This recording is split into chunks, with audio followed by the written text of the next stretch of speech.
누가복음 7장 18절에서 35절까지 말씀 제가 받들어 읽겠습니다. 요한의 제자들이 이 모든 일을 그에게 알리니 요한이 그 제자 중 둘을 불러 주께 보내어 이르되 오실 그이가 당신이 오니이까 우리가 다른 일을 기다리오리이까 하라 하매 그들이 예수께 나아가 이르되 세례 요한이 우리를 보내어 당신께 여쭈어 보라고 하기를 오실 그이가 당신이 오니이까 우리가 다른 일을 기다리오리이까 하더이다 하니 마침 그때에 예수께서 질병과 고통과 및 악귀 들린 자를 많이 고치시며 또 많은 맹인을 보게 하신지라. 예수께서 대답하여 이르시되 너희가 가서 보고 들은 것을 요한에게 알리되 맹인이 보며 못 걷는 사람이 걸으며 나병 환자가 깨끗함을 받으며 귀먹은 사람이 들으며 죽은 자가 살아나며 가난한 자에게 복음이 전파된다 하라. 누구든지 나로 말미암아 실족하지 아니하는 자는 복이 있도다 하시니라. 요한이 보낸 자가 떠난 후에 예수께서 무리에게 요한에 대하여 말씀하시되 너희가 무엇을 보려고 광야에 나갔더냐? 바람에 흔들리는 갈대냐? 그러면 너희가 무엇을 보려고 나갔더냐? 부드러운 옷 입은 사람이냐? 보라, 화려한 옷을 입고 사치하게 지내는 자는 왕궁에 있느니라. 그러면 너희가 무엇을 보려고 나갔더냐? 선지자냐? 옳다. 내가 너희에게 이르노니 선지자보다도 훌륭한 자니라. 기록된 바 보라, 내가 내 사자를 네 앞에 보내노니 그가 네 앞에서 네 길을 준비하리라 한 것이 이 사람에 대한 말씀이라. 내가 너희에게 말하노니 여자가 낳은 자 중에 요한보다 큰 자가 없도다. 그러나 하나님의 나라에서는 극히 작은 자라도 그보다 크니라 하시니 모든 백성과 세리들은 이미 요한의 세례를 받은지라. 이 말씀을 듣고 하나님을 의롭다 하되 바리새인과 율법 교사들은 그의 세례를 받지 아니하므로 그들 자신을 위한 하나님의 뜻을 저버리니라. 또 이르시되 이 세대의 사람을 무엇으로 비유할까? 무엇과 같은가? 비유하건대 아이들이 장터에 앉아 서로 불러 이르되 우리가 너희를 향하여 피리를 불어도 너희가 춤추지 않고 우리가 곡하여도 너희가 울지 아니하였다 함과 같도다. 세례 요한이 와서 떡도 먹지 아니하며 포도주도 마시지 아니하매 너희 말이 귀신이 들렸다 하더니 인자는 와서 먹고 마시매 너희 말이 보라 먹기를 탐하고 포도주를 즐기는 사람이요 세리와 죄인의 친구로다 하니 지혜는 자기의 모든 자녀로 인하여 옳다함을 얻느니라. 아멘. 오늘 말씀은 요한의 제자들이 이 모든 일을 그에게 즉 요한에게 알렸다라는 말로 시작하고 있습니다. 이미 이때의 요한은 감옥에 있었음에도 불구하고 계속해서 예수의 일에 관해 관심을 가지고 있었다는 사실을 이 말씀을 통해 우리는 알 수가 있습니다. 요한의 제자들이 요한에게 알려준 이 모든 일이라는 것은 무엇을 의미하는가? 최소한 백부장의 종을 고치신 일이나 과부의 아들을 살리신 일은 전해졌을 것이고 또 그것 외에도 조금 더 넓게 보자면 예수의 사역이 시작하는 날부터 지금 이 사건이 있는 날까지 그 모든 일에 대해 요한은 관심을 가지고 직간접적으로 이야기를 듣고 있었다라고 할 수가 있습니다. 이렇게 요한이 예수에 대해 관심을 가지는 이유가 있습니다.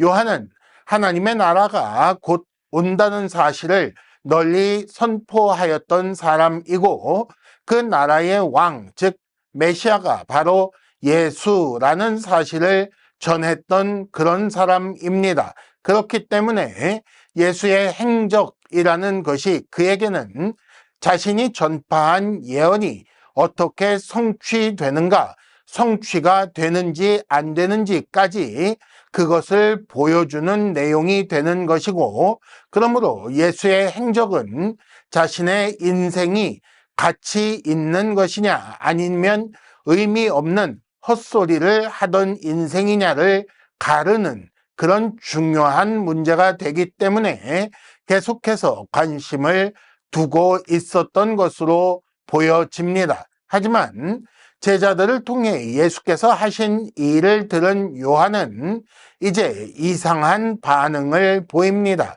19절에 보면 예수께 제자들을 보내어 이런 질문을 하게끔 합니다. 오실 그이가 당신입니까? 아니면 우리가 다른 분을 기다려야겠습니까? 이 말은 당신이 메시아 맞습니까? 라는 것과 비슷한 말이 될 것입니다. 마치 요한이 예수를 믿지 않는 것처럼 의심을 품기 시작한 것처럼 보이는 그런 말입니다. 그래서 요한의 제자 두 사람이 요한의 이 질문을 예수께 전달하는 장면이 20절에 나오고 그 후로 오늘 읽은 말씀 마지막 35절까지 예수의 말씀이 세 부분 나오고 있습니다. 그 첫 번째는 요한의 질문에 대한 답을 주시는 장면이고, 두 번째는 요한의 제자들이 떠난 이후에 그 자리에 있었던 백성들을 향하여 요한에 대한 말씀을 주시는 것이며, 마지막 세 번째는 요한과 그리고 예수를 배척하던 세대에 대해 예수께서 주신 말씀이 기록되어 있습니다. 오늘 본문에 등장하는 예수의 첫 번째 말씀, 요한의 질문에 대한 답은 22절과 23절에 나옵니다. 22절과 23절에 나오는 말씀의 핵심은 보고 들은 것을 알려라 라는 말씀입니다. 얼핏 보면 동문서답 같습니다. 요한은 당신이 메시아 맞습니까? 라는 질문을 했는데 요한의 제자들을 통해 그 질문에 대해 주신 답은 보고 들은 것을 전하라, 보고 들은 것을 알려라 라는 것이었습니다. 요한의 제자들이 와서 보고 들은 것은 21절에 나오는 것과 같이 질병과 고통과 악귀 들린 자를 고치시는 것, 그리고 많은 맹인을 보게 하신 것이었습니다. 이런 일은 22절에 예수께서 인용하고 계시는 이사야 선지자의 말씀처럼 오실 그분, 즉 오실 메시아께서 하실 일 같은 것이었습니다. 그러니 이 말씀은, 이 대답은 보아라, 이사야가 예언한 그대로 내가 행하고 있지 않느냐. 그러니 내가 바로 오실 그분 메시아 맞다라는 말씀이라고 우리는 읽을 수도 있습니다. 하지만 이렇게 읽으면 다시 질문이 생기게 됩니다. 이미 요한의 제자들은 이런 모든 일들을 요한에게 알려주었습니다. 그러므로 요한은 예수께서 맹인을 보게 하신다거나 혹은 병든 자를 고치신다는 사실을 모르지 않고 있었습니다.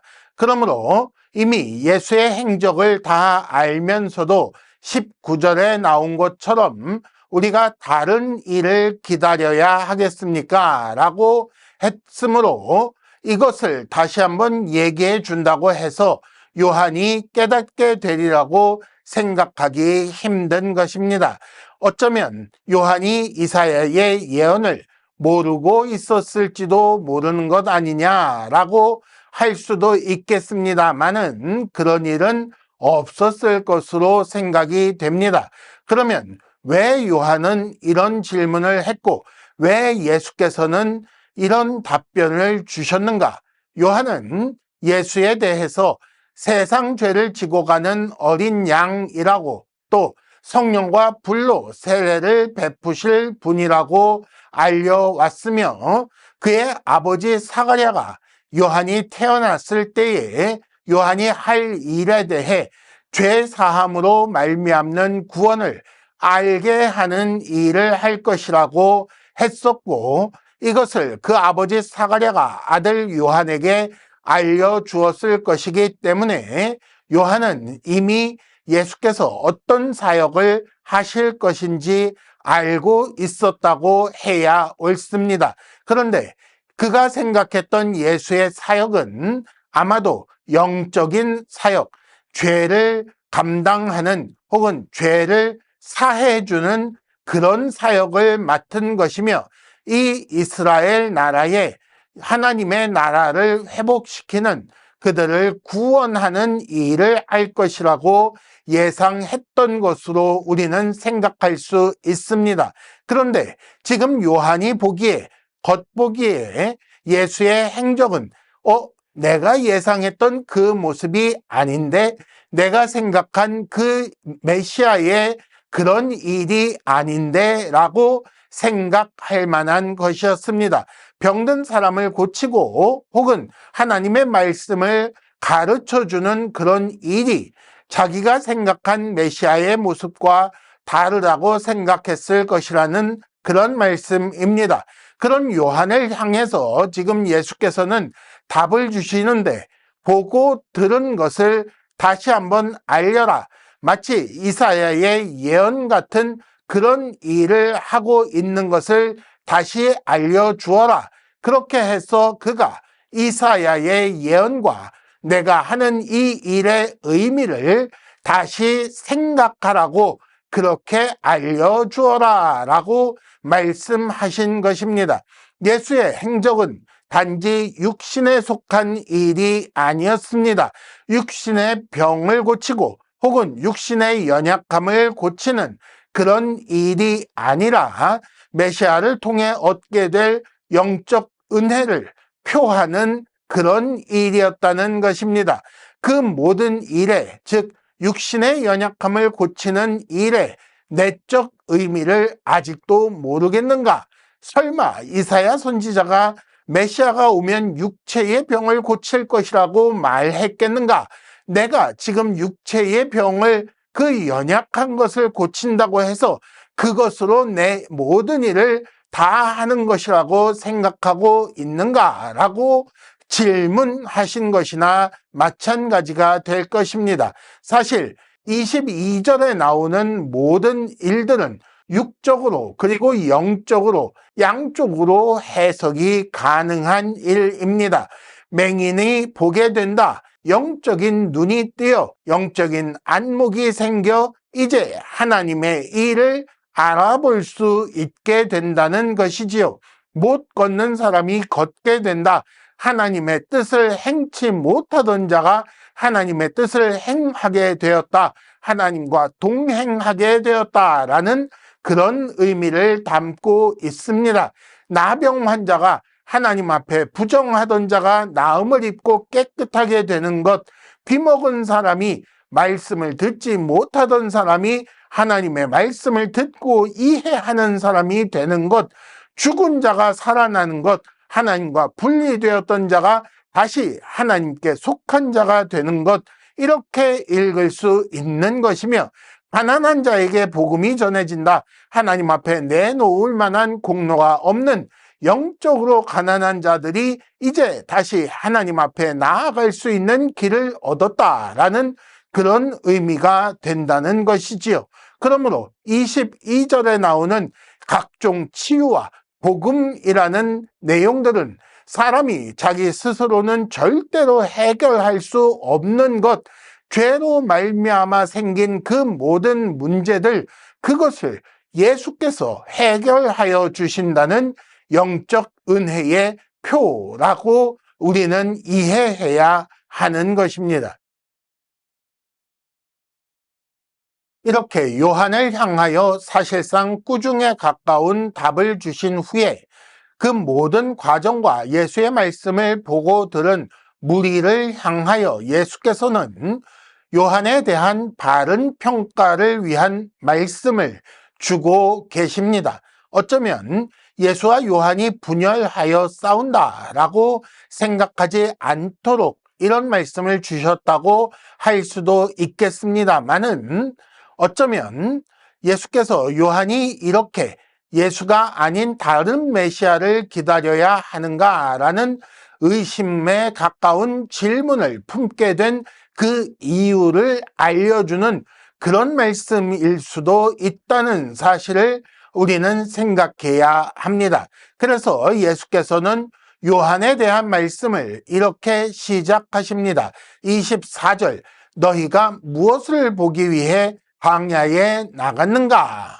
바람에 흔들리는 갈대를 보려고 했는가? 라고 말씀하셨습니다.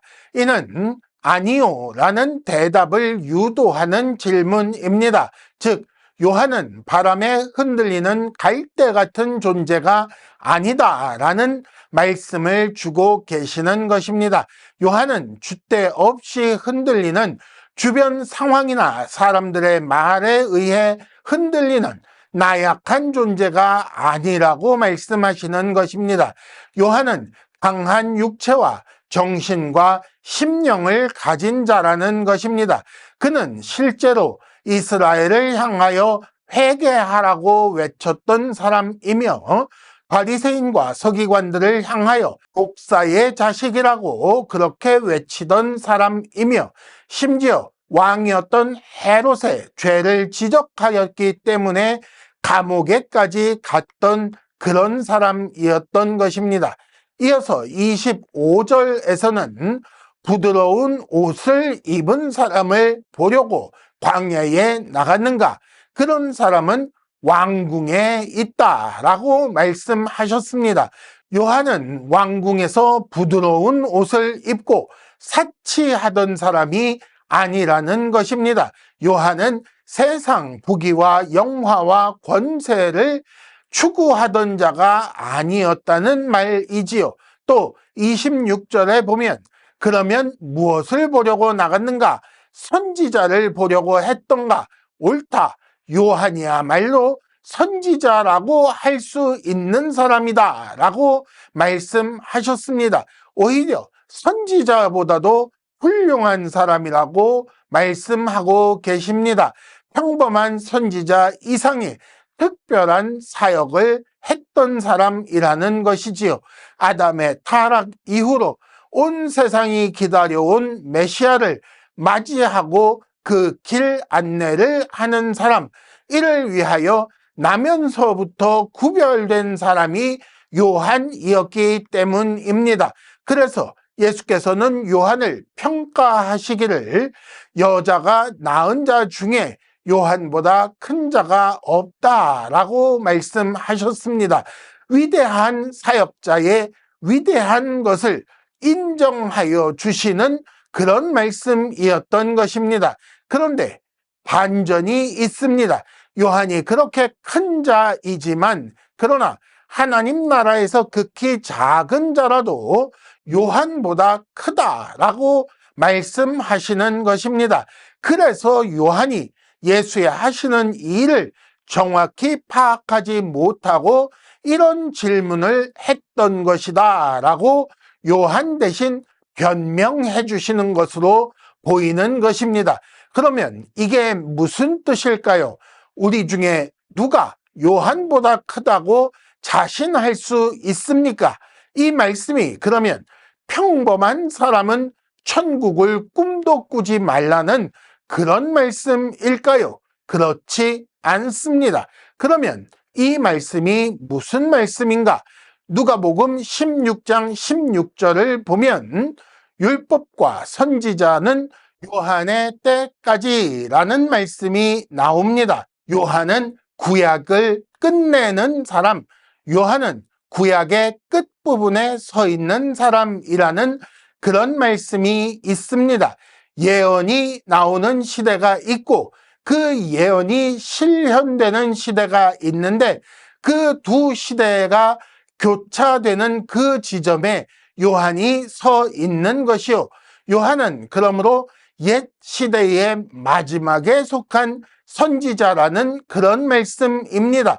예수께서 오셔서 실현시키기 시작하시는 그 하나님의 나라를 멀리서 바라보고는 있으나 직접 경험하지 못하는 구약에 속한 선지자, 그가 요한이라는 것이고, 그 요한은 예수의 십자가, 부활, 승천, 성령의 강림 같은 복음의 내용을 아는 일에 있어서 아무래도 뒤처지는 그런 사람이다 보니 그가 천국에서는 가장 작은 자요, 천국에 속한 자, 즉 예수의 사역인 십자가와 부활, 승천과 성령의 강림을 아는 사람들은 요한보다 큰 자라고 그렇게 말씀하시는 것입니다.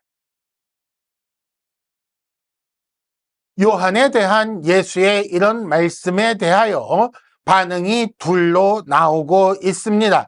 29절에 보면 이것이 옳다, 하나님이 의롭다라는 반응이 기록되어 있고, 30절에 보면 바리새인과 율법 교사처럼 그렇지 않다라는 반응도 있었던 것입니다. 요한의 세례를 받은 자와 받지 않은 자가 갈리고 있으며, 예수의 말씀을 수용하는 무리와 그렇지 않은 무리, 이렇게 둘로 나뉘고 있었던 것입니다.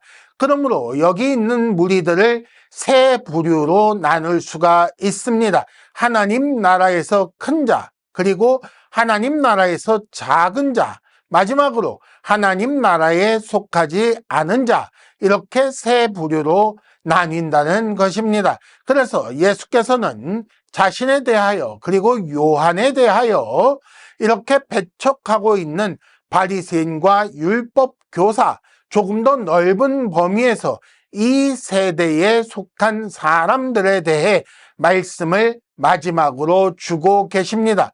먼저 비유로 시작하는데 32절에 나오는 말씀은 아이들이 놀이를 하고 있는 장면입니다.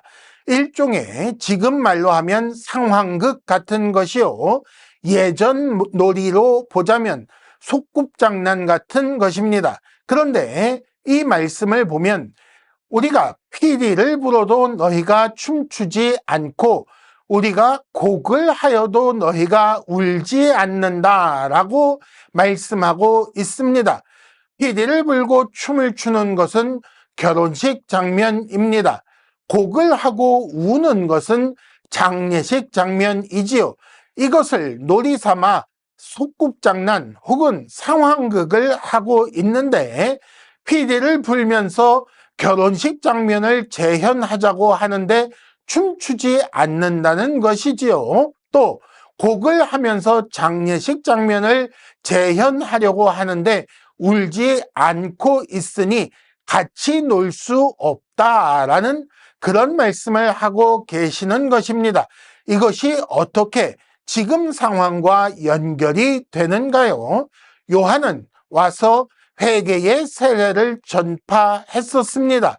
그러니 그런 일을 해야 하니 떡도 먹지 않고 포도주도 마시지 않고 광야에서 메뚜기와 석청을 먹으며 이스라엘을 향하여 무섭게 책망하며 심지어 바리새인을 향하여 독사의 자식이라고 하기까지 했던 것입니다.